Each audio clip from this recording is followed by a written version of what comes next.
Have you ever felt like your many talents are more of a burden than a blessing? Don't worry, you're not alone. Studies show that multipotentialites, that is, people with a wide range of interests, often struggle the most with indecision and self doubt. But what if your too many talents aren't the problem? What if the real issue is the container you're trying to squeeze them into? And that mismatch is costing you dreams and businesses. Hey dreamers, welcome back to the Dream in Action podcast, the place where dreams are encouraged and action is always, always celebrated. I'm Tiari, your host, certified transformational coach, your dream doula, and the woman who at this point in life has worn more hats than a West End costume rack. Today's episode is for my fellow multi-passionates, those of you who have been told to pick one thing, just focus, or you're doing too much. But what if you're not too much? What if the problem isn't that you're wired for multiple talents, but that you've been trying to squeeze into a system designed for specialists? Because the truth is, some of us aren't meant to climb the ladder. Some of us were born to build the stage, and that ought to be okay, no? So today we're going to be talking about how entrepreneurship might just be the perfect container for your many gifts and why that might be the most aligned next step for your second act. My name is Tiari and this is the Dream in Action podcast. Have you ever felt like you were just existing, not truly living? Like you were made for more, but somehow life got in the way? Hey, I'm Tiari, your host, transformational coach, and dream doula. Welcome to Dream in Action, the podcast where we don't just talk about dreams, we bring them to life. For years, I nurtured others, first as my mom's oldest child, then as a mother myself. And then somewhere along the way, I lost me, stuck in autopilot. But I was never able to shake the fact that my mom passed away at just 42, full of unfulfilled dreams. And I knew I couldn't keep waiting. So I embraced the stretch, took action, and found opportunities in places I never expected. Now, I help women over 40 do the same. Stop waiting, start dreaming, and take bold action. If you're ready to go from feeling stuck to building something meaningful, you're in the right place. This is Dream in Action. Now, here's the challenge I have observed that many multi-passionate women often face. We are deeply creative, we are curious, and we have this uncanny ability to learn a lot fast. Now, this often leads to challenges like chronic indecision. So you say things like, should I write the book or should I launch the podcast? Or analysis paralysis, which we looked at in the last episode. So you were asking questions like, which ideas should I run with first? Or imposter syndrome. So you're asking questions like, can I really be taken seriously if I keep changing? Or my absolute favorite, which is shame. And you're asking, why can't I pick something and stick to it like everybody else? And then the world around us doesn't help because traditional job paths are often built around linear progression. You do this, then you do that. You stay in your lane, then you climb the ladder. But multi-passionates don't climb. We zigzag, we pivot, we create hybrid roles where none exist. And that's where we often get stuck. So let's go deeper for a second. Barbara Sher, one of the earliest champions of the multi-passionates, calls us scanners. People who are wired to explore, to invent, to create, and then reinvent. To these ones, the visceral ache of having to choose one thing when every cell of your body screams that you were made for more is real. But then you're saddled with the shame of getting deeply infatuated with an idea and then throwing yourself into it with your heart and soul only to feel the passion fade a few months later, and then having to explain once again to your family and friends that you've moved on. And then you have the fear of being labeled flaky or confused or worse, wasting your potential. See, the world doesn't make room for scanners. It rewards mastery of one thing. It celebrates depth over breadth. And I get it. I mean, if you needed brain surgery, would you go to a general surgeon or a brain surgeon? But thankfully, not everything is brain surgery. As a woman in my 40s, I've spent a good portion of my life feeling like I didn't quite fit anywhere. My main interests span across personal finance, personal development, history, literature, human behavior, Christianity, music, marketing, communication, writing, and recently law, just to name a few. And here's a fun fact. I actually have a law degree, but for years I didn't know what to do with that degree, or even myself. If you had met me 15 years ago, you would have seen someone who genuinely believed there was something wrong with her. I didn't like myself very much. I often wished and prayed that I could just be one of those people who always knew they wanted to be a doctor, for instance. You know the type, right? The clear path, defined steps. Yeah, not easy, but at least it is straightforward. Meanwhile, I was here switching passions like a playlist, falling in love with a new thing every season, and then getting bored or overwhelmed and wondering, what is wrong with me? I chose coaching and podcasting as a container because it's one of the few spaces that allowed me to bring all of me. My empathy, my creativity, my strategic brain, my love for deep conversation, my obsession with human behavior, all into one place. It gave me permission to stop choosing between parts of myself and start creating a space where all those parts could sit at the same table. And you know what? I've come to secretly suspect that the majority of people are actually multi-passionate too. We've just been conditioned to narrow ourselves early so we can be more understood and be boxed and managed. But the truth is, curiosity is human and evolving is normal. And not everyone's path is meant to be a straight line. Here's where the shift came for me. I realized that the problem wasn't my many passions. It was the container I was trying to force them into. See, traditional careers often ask you to amputate parts of yourself just to fit the job description. But entrepreneurship can be the wide, flexible container that holds your creativity and holds your curiosity, your depth and your range. And thankfully, in today's internet world, it has never been easier to do this. That said, and this is very important, just because you can do all the things doesn't mean you should try them all at once.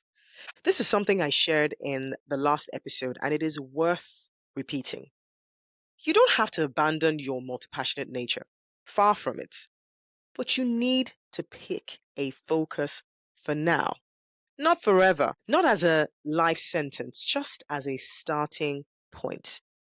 Pick one seed to water this season. And let's not forget, not every gift needs to be monetized. Not every talent needs an audience.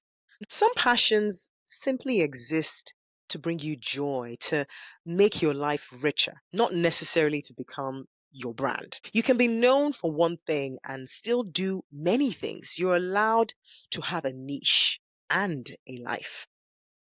But the wonderful Barbara Winter once said, you don't need to jump out of a plane to be adventurous. Just create a life where curiosity is rewarded. And to me, entrepreneurship is one of the best ways to do that. Now, I suspect you've probably been rolling your eyes every time I mention the word entrepreneurship, or maybe shaking your head and saying, yeah, that's not me. And I know it feels like everyone right now, including their grandmothers, are talking about starting a business. But hear me out, okay?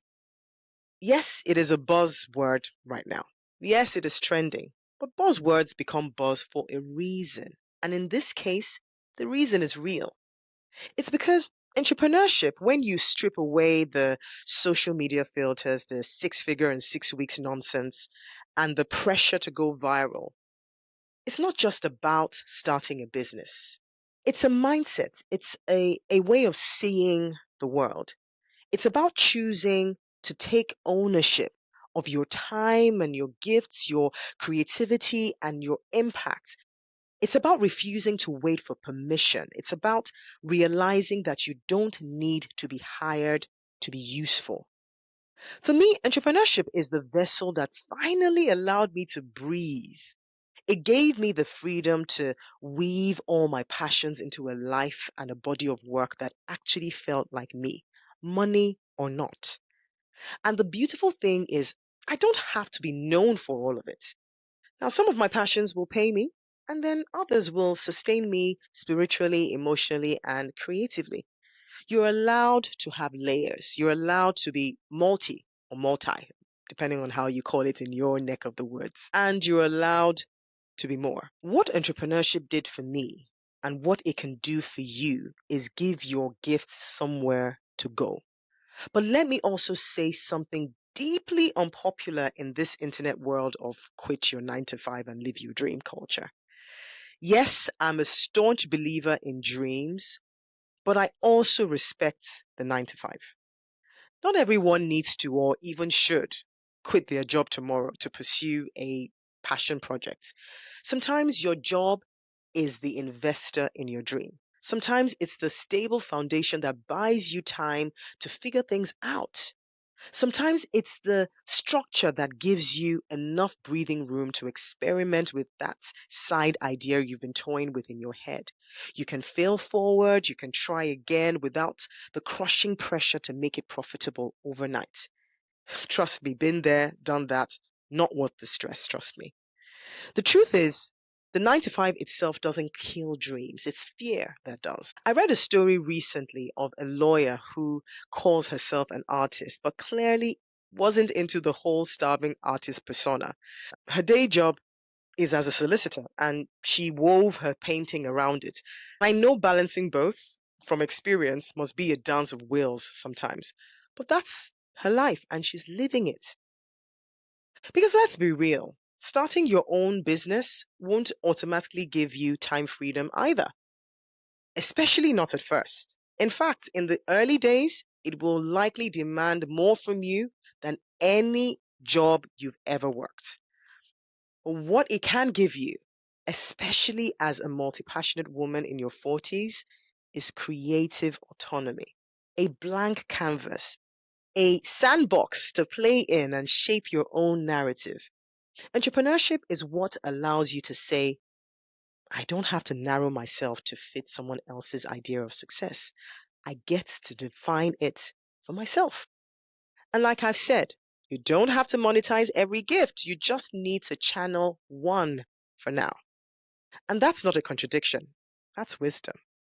You can have passions that are sacred and never shared, hobbies that can stay hobbies, and still build a wildly aligned, purpose filled business around the one that makes sense right now.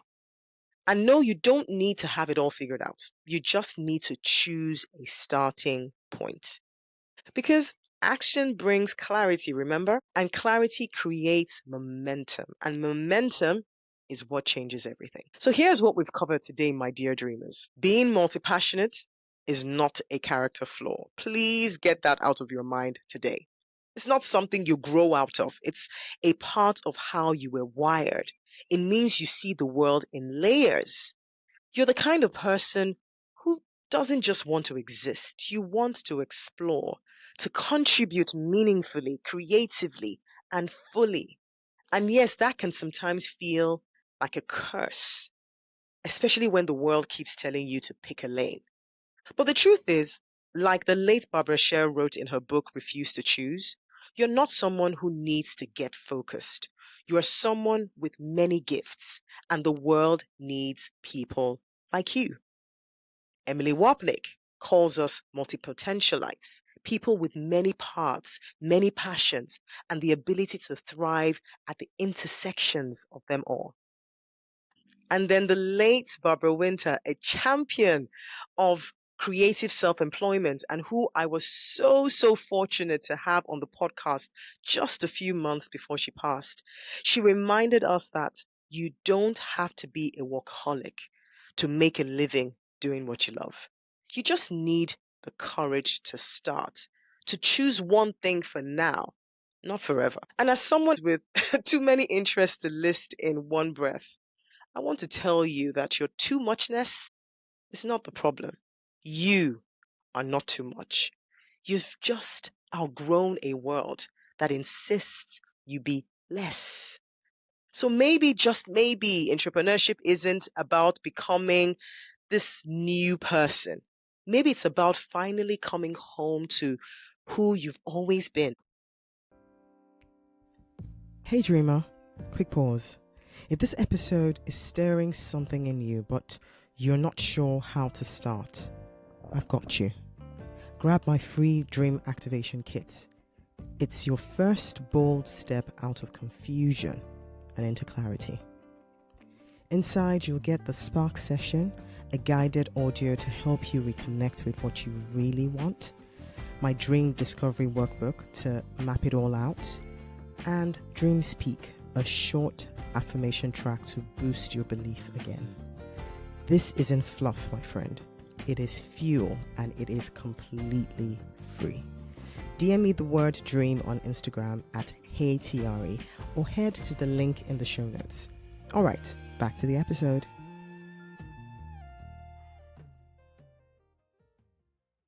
Right, before we conclude today's episode, let's jump into today's Q&A segment. This is the part of the episode where I respond to real questions from you, the dreamers. This one comes from Iffy, who DM'd me and said, and I'm reading from my laptop, which is why I'm looking down.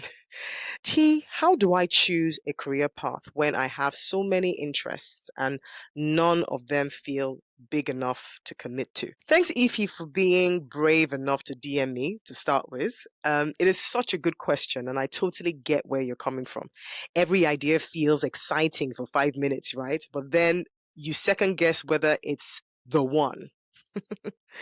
But here's the thing, Ify. It's not always about picking the perfect path. And I think I shared something similar in the question we took last week. It's about choosing a container that allows your creativity and your curiosity and your many talents to live and breathe. That's why entrepreneurship has become such a powerful vehicle for me and for so many of my clients. Not because it is trendy, but because it allows you to start with one thing and then evolve if you have to. I suspect you are in a job right now. If not, why not get what Barbara Sher calls a good enough job for now, and then start exploring those interests. Start with the idea that gives you the most energy right now.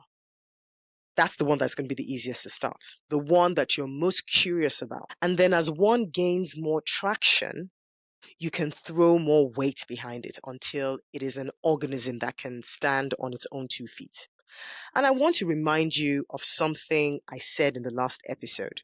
You're not signing a contract for life here. You're just choosing one seed to water in this season.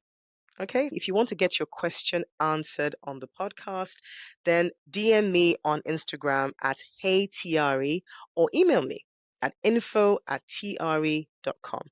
And your question may just be the next to be tackled on the show. Now, if this conversation stirred something in you, then I recommend the book Refuse to Choose by Barbara Sher. It is a powerful guide for anyone who's ever felt guilty for wanting to do more than one thing. Trust me, it will feel like she wrote it just for you, which is why I have gone ahead and pulled a quote from the book to leave with you today. And here it is. The opposite of bravery isn't fear. It is conformity. And if this episode resonated with you, I'd love to hear your story, your personal story. What passions are you juggling right now? Where do you feel stuck or hopeful?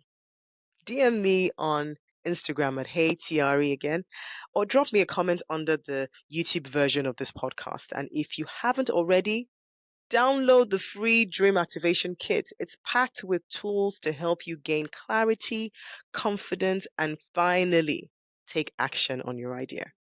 Trust me, you don't have to do this alone, my dreamer friend. Until next time, keep dreaming, keep daring, and keep moving toward your spark. And that's it for today's episode of Dream in Action. I hope this conversation stirred something in you, maybe a fresh idea, a little more clarity, or just a reminder that your dreams are valid and worth pursuing. If you enjoyed the episode, don't forget to subscribe so you never miss a new one. And if you're feeling generous, leaving a review helps people find this podcast. It's like telling the algorithm, hey, this is worth listening to. So if this spoke to you today, and you don't even do any of the other two, please share it with a friend or two. Before we go, let me leave you with one of my favorite Bible verses of all time. Never doubt God's mighty power to work in you and accomplish all this. He will achieve infinitely more than your greatest request, your most unbelievable dream, and exceed your wildest imagination. He will outdo them all, for his miraculous power constantly energizes you. Ephesians 3:20. Until next time, dream wildly, live boldly, and keep going.